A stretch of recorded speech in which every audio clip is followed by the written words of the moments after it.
I sat across from Emily at the restaurant, watching her twirl a strand of hair around her finger, her nails tapping lightly against her wine glass. She looked happy, relaxed. She had not looked at me like that in months. Yet here we were, sharing a candlelit dinner like nothing had changed. Like the past few weeks of cold shoulders, late nights, and unexplained absences had never happened. I told myself tonight was about reconnecting. That's why I had booked the reservation at one of her favorite places. A quiet little spot downtown where we used to go before life got busy. I even let her choose the wine, even though I hated the dry kind she loved. Small sacrifices. That's what marriage was about, right? Her phone lit up on the table. She glanced at it, and for a second, just a fraction of a second, her entire expression shifted. A flicker of something. Panic? Annoyance? She grabbed the phone and flipped it over without opening the message, plastering a smile back on her face. I did not ask. I had learned not to. The last time I questioned why she was suddenly glued to her phone at all hours. She snapped at me about being controlling. I had backed off, convincing myself I was imagining things. The waiter set down our entrees and Emily immediately launched into a story about work. Something about a colleague who messed up a report, and how she had to fix it at the last minute. I nodded, pretending to listen, but my mind was elsewhere. Then my own phone buzzed in my pocket. I almost ignored it, but something compelled me to check. Maybe it was the way Emily's eyes darted to my pocket. Even as she kept talking, I pulled it out and glanced at the screen. Unknown number. Normally, I would have let it go. But for some reason, my fingers moved on their own, swiping open the message.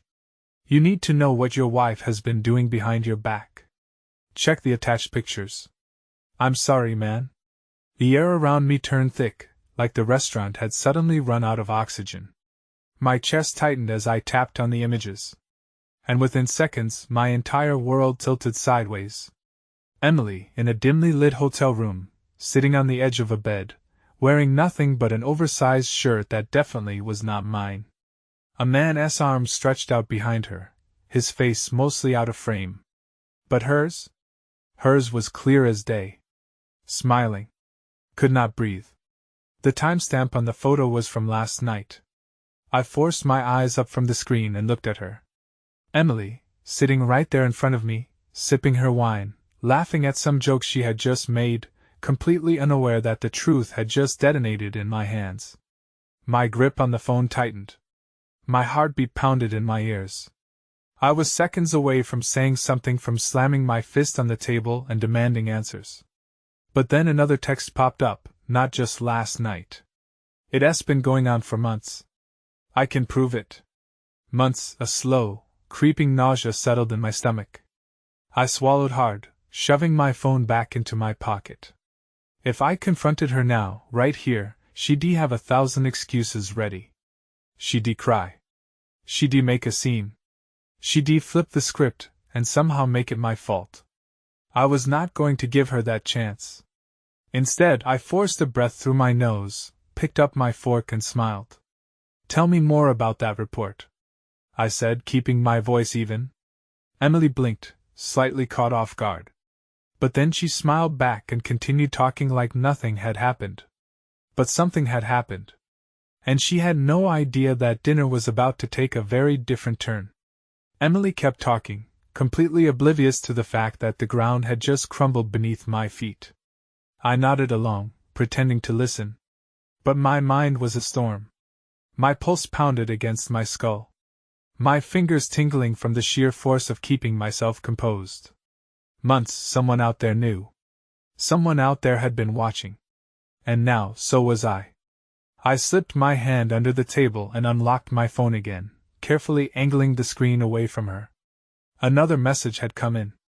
There at the Hilton, room 512, a specific hotel, a specific room. That meant this was not just some internet troll trying to stir up trouble. Whoever was sending these messages had seen them, knew what was going on. Emily's voice droned on in the background. But I could not hear her anymore. My fingers hovered over the keyboard. Who are you? How do you know this? I typed, then hesitated, deleted it. If this was real, and my gut told me it was, then I did not need to ask stupid questions.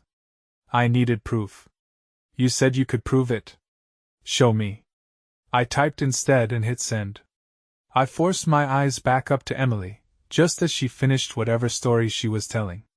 She looked at me expectantly, waiting for a reaction. Crazy, right? She prompted, taking another sip of her wine. Insane, I said, my voice even. She grinned, oblivious. Anyway, I need to stop by Sarah's place after dinner.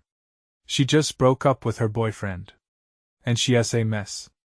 I promised I'd bring her some ice cream and keep her company for a bit.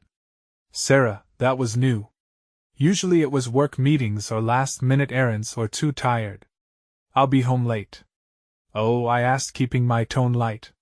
She okay? Emily sighed dramatically. Ugh, no, she's a disaster. She needs me. She had no idea I knew.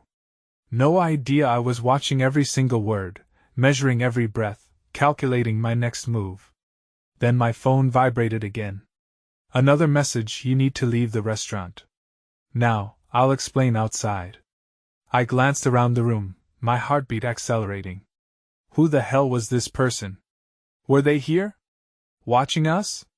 Emily was scrolling through her phone now, distracted. I could leave, make an excuse, step outside, see what this was all about. Or I could confront her right here, flip the table, let the entire restaurant see her for what she really was. I pushed back my chair. I need to make a quick call. Work thing. She barely looked up. Eminem. Okay. I stood, my legs feeling like they were not entirely mine, and made my way toward the exit. The second I stepped outside, my phone buzzed again. Across the street, black sedan, I turned my head slowly. Sure enough, a black car was parked at the curb, headlights off, engine running. I hesitated. Then the passenger window rolled down. And inside sat the last person I ever expected to see. My breath hitched. My entire body locked up as I stared into the car. Sitting in the passenger seat, staring straight at me with an expression I could not quite place, was Ryan, my best friend. No, this did not make sense. My brain struggled to connect the dots to process what I was looking at. I had not talked to Ryan in weeks, maybe months. We used to be inseparable college roommates, groomsmen at each other's weddings, Sunday football kind of friends. But lately he had been distant, always busy, always somewhere else. And now here he was in a black sedan, telling me my wife was cheating on me. I took a step forward, fists clenching. Ryan, what the hell is going on? He did not answer. He just jerked his head toward the passenger door. Get in.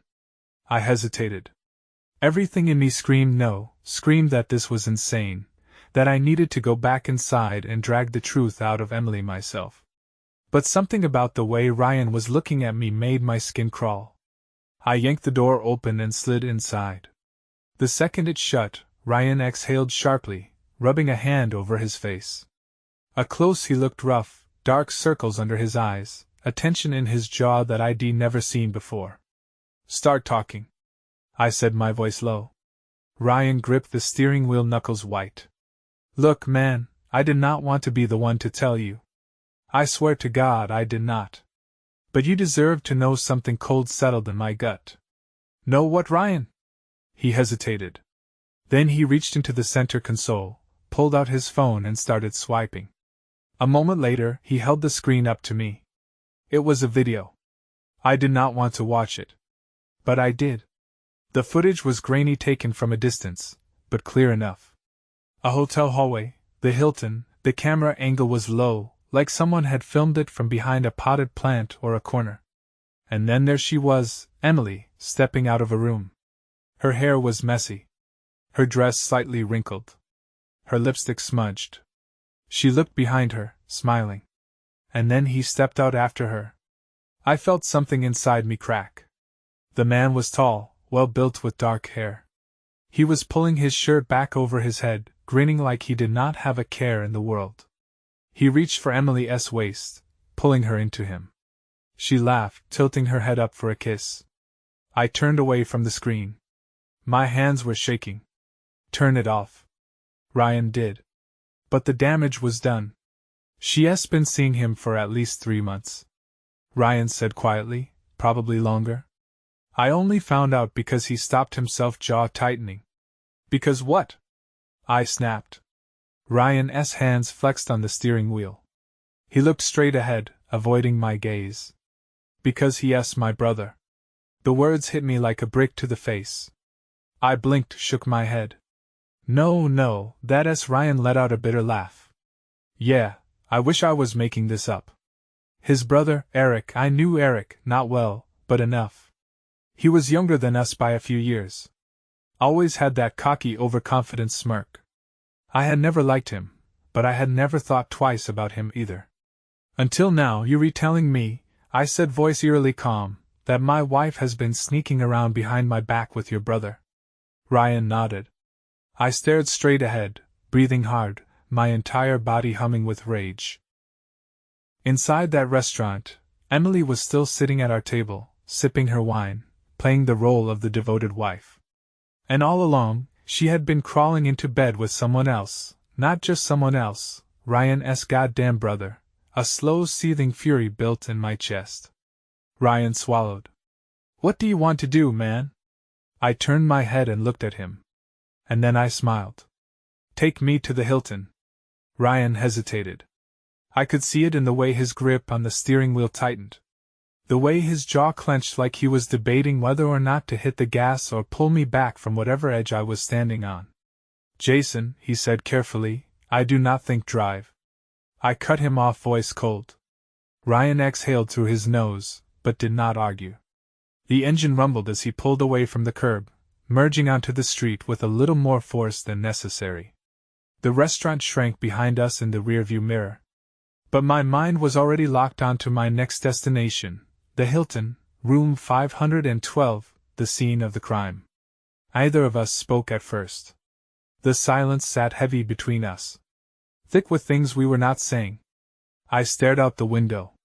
My reflection barely visible against the dark glass. A man I barely recognized stared back. Finally, Ryan broke the silence. Look, man, I know you're pissed. Pissed. I let out a short, humorless laugh. Ryan, my wife, your brother. I stopped myself, shaking my head. My fists clenched on my thighs. No, pissed does not even come close. Ryan tapped his fingers against the wheel. I get it. But think this through, all right. What's your plan? My plan. I repeated. Oh, it's real simple. I walk in there, and I make them feel this. Ryan sighed. Yeah, that's what I was afraid of. He did not say anything else. Just kept driving. His face unreadable. I did not care. Because right now, all I could see was her. Emily, laughing, smiling, lying to my face, touching me with the same hands that had been all over someone else. Kissing me with the same mouth she had used to whisper God knows what to him. The pieces were all clicking into place now. The late nights, the sudden change in mood, the defensive attitude whenever I asked simple questions. The way she had started dressing nicer out of nowhere, the extra perfume, the new lingerie I had never seen her wear for me. I had been so goddamn blind. Ryan pulled into the Hilton parking lot, easing into a space near the entrance. The neon glow of the hotel sign buzzed above us, casting an artificial light over the pavement. My stomach twisted. He put the car in park but did not kill the engine. Jason, I was already opening the door. Wait here. Come on, man. But I was already moving, shutting the door behind me and striding toward the entrance. The lobby was nice. Too nice for what was about to happen. The receptionist barely glanced at me as I walked past, heading straight for the elevators. My pulse pounded against my skull as I jabbed the button for the 5th floor. The doors slid shut. And for a brief moment, it was just me and my reflection again. Still the same stranger staring back. The elevator dinged. 5th floor. I stepped out into the hallway. My footsteps unnaturally loud against the carpet. Room 512 was halfway down, tucked into a quiet corner. The kind of room you'd pick if you did not want to be noticed. I stopped in front of the door, breathed in, knocked a few seconds of silence. Then movement inside, a shuffle of feet. The door cracked open and standing there, wrapped in nothing but a towel, was Emily. Her wet hair clung to her shoulders. Her skin still damp. Her eyes widening in absolute shock when she saw me. For the first time since I had gotten that message I felt it. Control. She gasped. Jason, I smiled. Surprise. Emily went pale. Not the kind of pale you get when you're caught off guard by something minor. No, this was real fear. The kind that made her eyes go wide. The kind that locked her breath in her throat like a trapped animal. She gripped the towel tighter around herself, pressing her back against the edge of the door. What are you doing here? I let the silence hang for a moment. Let her squirm. Let her feel what I had been feeling ever since I picked up my phone in that restaurant. Then I smiled. I was in the neighborhood. Her throat bobbed as she swallowed hard. She flicked a glance over her shoulder. Big mistake. Because I caught it. That brief, desperate look inside the room. Looking for a way out. Looking to warn him. Too late. I took a slow step forward. She took an involuntary step back. The gap between us narrowed. So, I said casually, you were at a hotel? Alone. She forced out a breathy, nervous laugh. I needed some time to myself. Work has been so stressful. And I thought, try again. Emily flinched.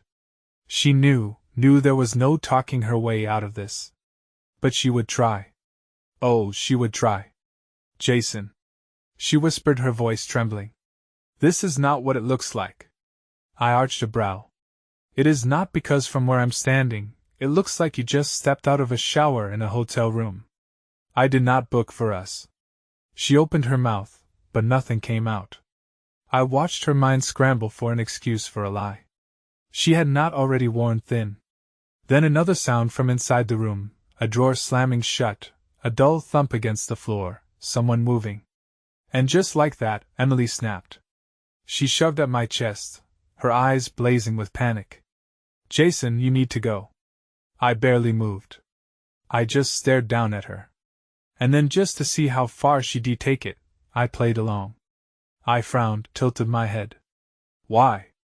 What's wrong? I just told you I needed space. You see, I not just show up here, and I reached out, grabbed the door, pushed it open. And there he was. Eric, Ryan's brother, the man who had been screwing my wife. He was standing in the middle of the hotel room, frozen in place, still buttoning up his shirt. His hair was damp. His face, that smug, overconfident face, drained of color the second he saw me. I looked at him. Then I looked at Emily. And then I laughed. Not because it was funny. Not because I was amused. But because in that moment, everything felt so utterly, disgustingly pathetic that laughter was the only thing that made sense. Emily went rigid. Jason, stop. But I could not. The laugh just kept coming. A bitter, hollow thing that clawed its way up my throat. I braced a hand against the doorframe, shaking my head. You, I breathed between laughs, pointing at Eric. You were really dumb enough to walk out of that hotel room with her last night? Let someone take a picture of you. Jesus, Eric, I knew you were an idiot. But this, I let out another sharp, humorless chuckle. This is a whole new level. Eric's jaw clenched. He took a step forward, lifting his hands like he actually thought he could control the situation. Jason, man, just listen, I turned on Emily instead. And you, God, Emily, Sarah needs me? Really? That's the best you could come up with. She was breathing fast now, like an animal backed into a corner. I did not. I was going to tell you. I tilted my head when, before or after you let him crawl back into our bed. Her eyes darted to Eric, then back to me. Jason, please, just listen to me. I smiled. No. And then I stepped aside. Because right there, standing at the end of the hallway, was Ryan. And unlike me, he was not smiling. Ryan stood there, his face carved from stone. His hands curled into tight fists at his sides. He was not looking at me. He was not looking at Emily. His eyes were locked onto one person and one person only. Eric, for the first time since I had shoved open that door. Eric actually looked scared. Emily whipped her head around, her panic shifting gears. "Ryan," she gasped, stepping back like she'd just seen a ghost. What are you doing here?" Ryan did not answer. He just took a slow step forward. And I could feel the weight of it. The rage simmering just beneath the surface. Eric swallowed hard. "Bro, listen," Ryan moved, not a punch, not yet, but a grab, a brutal, two-handed fistful of Eric's shirt, yanking him forward so fast that he stumbled. His back hit the hotel dresser with a dull thud, sending a lamp rattling. Emily screamed. Ryan's voice was low, lethal. "Tell me, Eric, tell me how you looked me in the eye at Thanksgiving. How you sat across from me, for my best friend, and smiled like nothing was happening." Eric struggled against his grip, hands pushing at Ryan's arms. I did not mean to." Ryan spat, shoving him harder against the dresser. "You did not mean to what exactly? Sleep with my best friend's wife? Lie to me? Treat me like a goddamn joke?" Eric's eyes darted to me. Desperate now. "Jason, man, say something." I leaned against the doorway, arms crossed. "What do you want me to say, Eric?" I asked, my voice calm. "That I forgive you, that this is all just a big misunderstanding." I let out a quiet chuckle. "Nah, I think I'd rather watch my best friend break your face." Eric paled. Emily lost it. She lunged between them, pressing her hands against Ryan's chest. Stop. Stop. This is getting out of control." Ryan did not move. Did not even blink. His hands were still locked in Eric's shirt. His shoulders rising and falling with heavy, controlled breaths. "You're not worth it," he finally muttered, voice laced with disgust. Then, just as suddenly as he had grabbed him, Ryan let go. Eric stumbled forward, catching himself against the dresser. His breath ragged. His hands shook as he fixed his shirt. Not daring to look up, Emily turned on me, and I knew what was coming. The last desperate act. The tears, the manipulation, the blame shifting. "Jason," she whispered, her voice breaking. "I know this looks bad, but you have to believe me." "Stop." My voice was sharp, cutting through her like a blade. She flinched. "I do not have to believe anything." I stepped toward her, watching the panic ripple through her body. "You know what's funny? If you had just come clean, maybe this would not be as bad. But instead you lied. You lied. And you gaslit me. And you thought you were smarter than me." Her lip trembled. "Jason, please, just let me explain." "You do not get to explain. You do not get anything." And then I did the one thing she never saw coming. I pulled my wedding ring off my finger, held it up between us, watched as her eyes widened as the full realization of what was happening sank in. And then I let it drop. The small metallic sound of it hitting the floor was final. Emily's breath hitched. "No," she whispered, reaching for me. "Jason, wait, we can fix this." I stepped back. Out of reach. "No, Emily, we see not."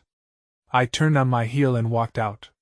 Ryan followed without hesitation, leaving Emily standing there. Her hands clutching empty air, her face frozen in shock. As the elevator doors slid shut, I took the first deep breath I had taken in months. And for the first time since this nightmare started, I felt free. The elevator ride down was silent, not the comfortable kind of silence, the charged kind, the kind that hummed with everything unspoken, with the sheer weight of what had just happened. Ryan stood beside me, his fists still clenched, his breath coming sharp and controlled. I could feel his anger radiating off him. The same anger I had been drowning in for the past hour, but I did not feel angry anymore. I felt done. The doors slid open, and the two of us stepped out into the lobby. The Hilton's artificial lighting felt too bright, too normal. Like the world had the audacity to keep turning after what had just happened. Ryan exhaled hard, raking a hand through his hair. Jesus Christ, I just kept walking toward the exit. Yeah, she really thought she could talk her way out of it. Ryan muttered, shaking his head. She always does, I said. That's the problem. I pushed through the glass doors, stepping into the cool night air. It should have been a relief. But my chest still felt tight. Like my body had not gotten the memo that it was over. Except was it? I glanced back at Ryan. His jaw was still locked. His shoulders stiff. Are you good? I asked. He scoffed. Am I good? He let out a bitter laugh, shaking his head. My own brother went behind my back, slept with my best friend's wife, lied to my face. So no, Jason, I'm not good. I nodded, shoving my hands in my pockets. Yeah, makes two of us. For a second, neither of us said anything. We just stood there, staring out at the parking lot like the answers to our problems were hidden between the cars. Then Ryan sighed, rubbing a hand over his face. What now? It was a fair question. The hotel confrontation was done. Emily knew I knew. Eric knew I knew. But this was not over. Not really. Now came the part where I had to dismantle everything. My marriage, my home, my entire life. I took a slow breath. Now I call a lawyer. Ryan nodded like he had expected that. And Emily, I laughed under my breath. Emily's gonna do what Emily always does. She'll cry. She'll beg. She'll spin the story however she needs to. But none of it matters. Because I was done listening. Ryan let out a long breath, staring up at the night sky like he was still trying to wrap his head around it all. You want me to crash at your place tonight? I shook my head. Nah, think I need to be alone for a bit. He hesitated, like he wanted to argue. But then he just nodded. All right, but you need anything you call me. Got it. Got it. I clapped him on the shoulder, then headed toward my car. I did not look back as I got in. Did not check if Ryan was still watching as I pulled out of the lot. I just drove. I did not go straight home. I needed time, space. I ended up on some back road outside of town. Parking on the side of the road and gripping the wheel so tight my knuckles ached. The reality of it hit me all at once. I was done. No more Emily. No more trying to fix something she had already set on fire. And the crazy thing? I was not sad. I was relieved that I sat in the car, staring out at the empty road, letting everything sink in. No more Emily. No more fake smiles. No more nights spent wondering why she did not want to touch me anymore. Why she looked at her phone more than she looked at me. No more waking up next to someone who had already left me long before tonight. I should have been devastated. Instead, I felt like I could finally breathe. My phone buzzed in the passenger seat. I glanced at the screen. Emily, I let it ring. A few seconds later, another notification popped up. Voicemail. Then another. A text. I should have ignored it. I should have turned my phone off. Thrown it in the glove compartment, and driven home. But against my better judgment, I tapped the message open. Emily, Jason, please come home. We need to talk. I stared at the screen, waiting for the next message. Came 5 seconds later. Emily, I know you're upset, but you're making this worse than it is.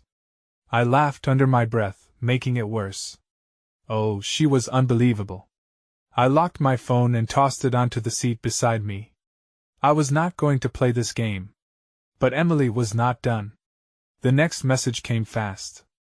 Emily, you see, not just walk away from 8 years, Jason. We built a life together. Now, I built a life. She just set it on fire. Then another text. Emily, come home. We can fix this. Fix what? The fact that she had been sneaking around for months? The fact that I could still see Eric's stupid, guilty face every time I closed my eyes? I let the phone sit there, untouched. Another text. Emily, I still love you. I let out a slow breath, pressing my fingers against my temples. Because now she was playing the final card. The I love you do not leave me card. The one she thought would make me forget everything. But it was too late. I grabbed the phone, typed out one final response. "Me, you love me?" I hit send. Emily replied almost instantly. "Emily, yes. Of course I do." I smiled. "Me funny. Because last night you loved Eric." And then I turned off my phone. I did not need to read whatever excuse she was about to send. Because for the first time in 8 years, I did not care. The house felt different when I walked in. Not because anything had changed. Everything was exactly where I had left it this morning. The coat rack by the door. The half-empty coffee cup on the counter. The faint scent of Emily's perfume lingering in the air. But it was not ours anymore. It was just a place. Just walls and furniture and memories that did not mean a damn thing anymore. I stood there for a long time, staring at the framed wedding photo on the wall.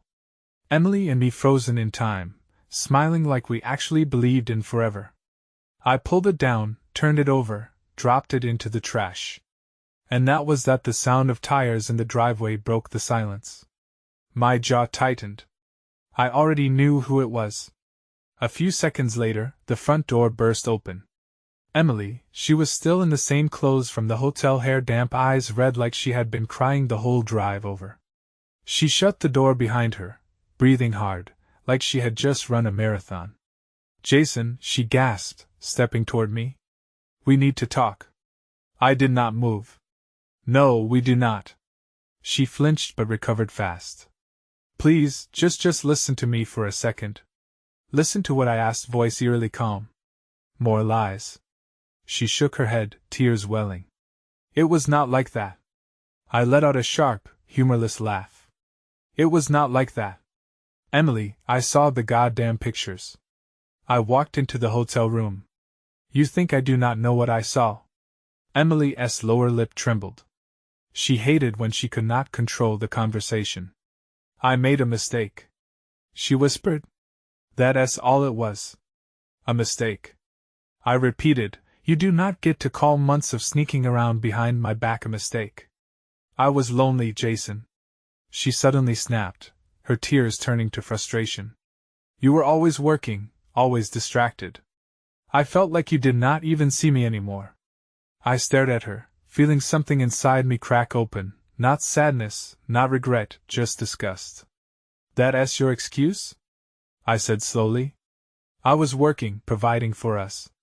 So instead of talking to me like a goddamn adult, you just decided to go behind my back and screw my best friend's brother." Emily flinched, her face twisting with shame. I shook my head, letting out a cold chuckle. "Jesus Christ, Emily, if you were so unhappy, why the hell did not you just leave?" She snapped, "Because I love you." She shouted, her voice cracking, "Because I did not want to lose you. I was stupid. Okay, I was selfish, but it did not mean anything." I went completely still. "You want to know what's funny?" I said, voice dangerously quiet. "I believe you." She blinked, confused. What?" I took a slow step forward. "I believe you when you say it did not mean anything. Because that's who you are, Emily, someone who does not care about the damage she causes as long as she gets what she wants." Her breath hitched. "That's not it is." I cut her off. "And I refuse to waste another second on someone who does not even know what love is." Emily's face crumpled. "Please," she whispered, voice breaking. "Please do not do this." But I already had. I walked past her, grabbed the suitcase I had packed while she was driving here, and rolled it toward the door. Emily's eyes widened. "Wait, where are you going?" I did not answer. I just opened the door. And for the first time in years, I walked away from her. I stepped outside without looking back. I could hear Emily behind me, her breathing uneven, her footsteps hesitant, as if she could not decide whether to chase after me or let me go. She had already lost me. The night air was sharp, cool against my skin. My suitcase wheels rattled against the pavement as I walked toward my car. It should have felt final, like an ending. But it did not felt like a beginning. "Jason," Emily's voice broke through the quiet, raw and desperate. "Where are you even going?" I stopped, not because I wanted to answer her, but because for the first time, I actually let myself think about it. Where was I going? I had spent years building a life with her, our house, our routines, our future. And now it was mine again.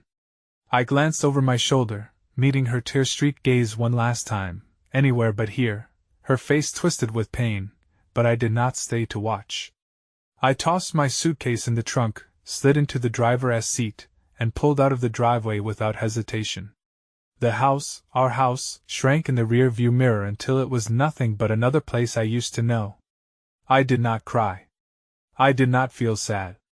I felt free. I did not know exactly where I was going.